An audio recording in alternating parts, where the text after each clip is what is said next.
Sweet 16. Congratulations. How are things in East Lansing this morning? Well, Cap, Hoodie, they're a lot better than they've been. I know that.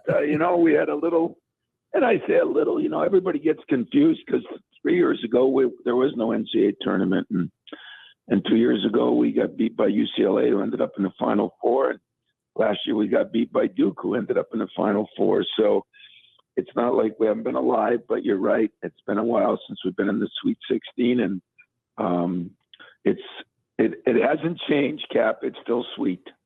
Coach, we know you got to keep moving on here through the tournament, but is there a game in the regular season that you look back and say, boy, if we could play like that, we could really make some noise? What game can you circle for us? Yeah, I think it might have been Indiana at home, because that was a slugfest, and as Cap knows, you get in the NCAA tournament and everybody talks about offense, and we've been phenomenally good offensively the last month, other than these two tournament games, when we got our defense back and our offense.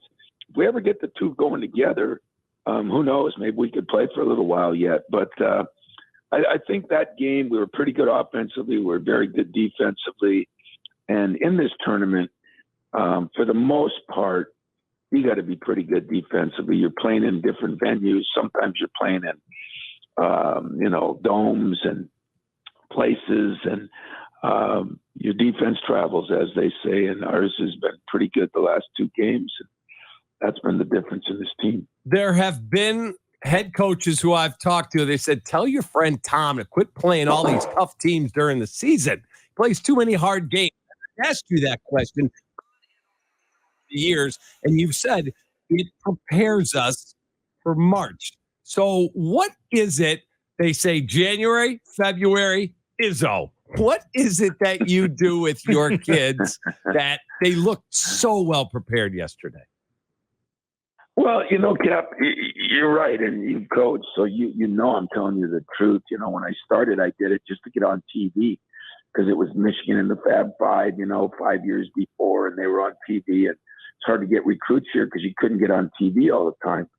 So I said, I'll play a tougher schedule, make sure those games are on TV. Then I realized, talking to John Chaney, of all people, that he just said, it really works. It prepares you.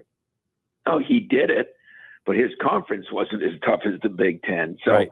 I got side-winged on that a little bit. But, even like yesterday, somebody brought up to me, we got the most losses of anybody in the Sweet 16. We probably had the most losses, I think, in 6 or 7 of the 8 Final Fours we were in. And I think, I'll give you an example. Hoodie asked me a good question. We played really well offensively against Iowa. And it was that overtime game when we blew the lead in the last minute, a 10-point lead. And, so yesterday we were 8 up with 1:23 left, and the players in the huddle said, remember now, we don't give up threes for twos, give up twos over threes, and don't do this and don't do that. And it was a takeoff what we learned losing. You never learn as much winning. You think you do, but you don't. It doesn't hit home, especially with this day and age, kid. And so that loss, even that tough game and the loss, I think helped prepare us for the tournament too, not just the preseason games.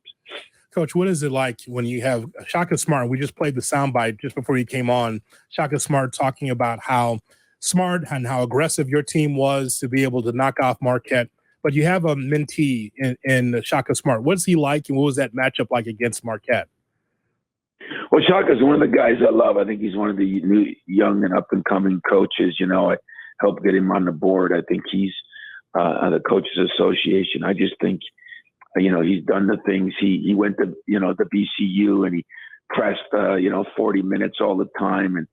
And then I started realizing that he got to Texas. That doesn't always work. There's too many good guards. Now he picks and chooses. I wish I did a better job of that. So I think he picks and chooses. But his defense and the physicality of his defense was as good as anybody we played, Big Ten or beyond. It reminded me of the Cleves days back when Purdue and Michigan State played, and we could have played it outside on a football field. They were very physical. I loved the way they played. I didn't like it for coaching against it because times have changed. But he's kind of a new school guy with old school traditions, and I think he's going to be.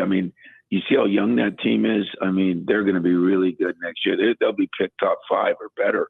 And I think he's a very good coach. So gotten a chance to get to know him better over the years. And when kind of got kind of a strange situation at Texas, that was their loss and Marquette's gain for sure. As you look at Kansas State now, this is a team that was picked, I don't know, 12th, 13th, or whatever poll you look at in their league. And Jerome Tang does an awesome job, and they have a great season. So what do you do? You've been through it so many times.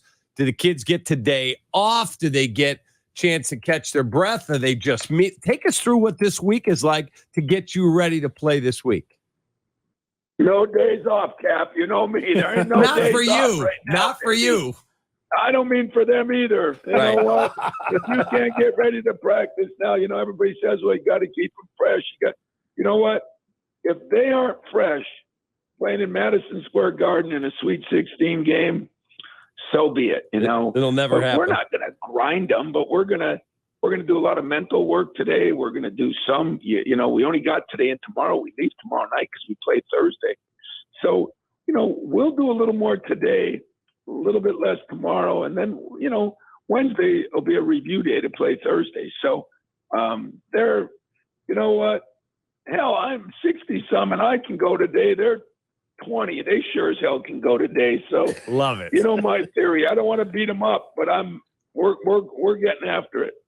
We know that all the coaches, as we talked to Tom Izzo on Kaplan, Jay Hood on ESPN 1000 and the ESPN Chicago app, Coach, we know that there's, so many coaches are working hard to try to get into the tournament. I told Cap and I had this discussion before the tournament. It just seems to me that there was not necessarily a favorite. I think that the 16 seeds, the 15 seed, everyone is impressive across the board. Did you feel that parity throughout the regular season? Listen, I've been in there when Cap had hair and everything, so that's when we started this damn tournament. Yep. And you know what? I couldn't agree with you more. I've never seen, I don't know if it's parity. I don't know if we're getting like the NFL where everybody, like in our league, everybody's 11-7, 10-8, whatever, which I'm not sure is good for basketball. I'm not. But I think as you looked at it, maybe it was hard to figure on Houston and Kelvin. I replaced Kelvin here as a GA many years ago. But Kelvin's done a good job. It's just harder to tell because of the conference they're in. But I'd say you'd have to say Alabama has proved its mettle because they've not only been a great offensive team, but you look at their defensive stats. So, you could say that. But other than that, boy, I'm with you. I think we're all in the same boat. I thought Shaka's team was very good. And yet I don't see any team like the Carolina team we played in 2009 when I was trying to petition the NCAA and play the Pistons in Detroit instead of Carolina. They were that much better than everybody, And so I agree. I think so far those two main ones have survived. Although I love Purdue, and I think Matt Painter's maybe the best young and up and coming coach, not young anymore, but in between. And it was just a tough matchups in this thing end up, the difference makers, guys. And Cap, that it's all about the matchups. And I'm just, beating the daylights out of the Kansas State film. And, they're really good. I think he does a great job, but he's had a hell of a mentor too, Scott Drew down there. He's been 19 years at Baylor, and you know what they've done. So he's prepared for this, even though he's a new head coach. Tom, rooting for you, man. I'll have my green on. I hope Sparty is rolling on. Really happy for you. Well, if we are, let's talk again, guys. All right. You got it. We'll call you.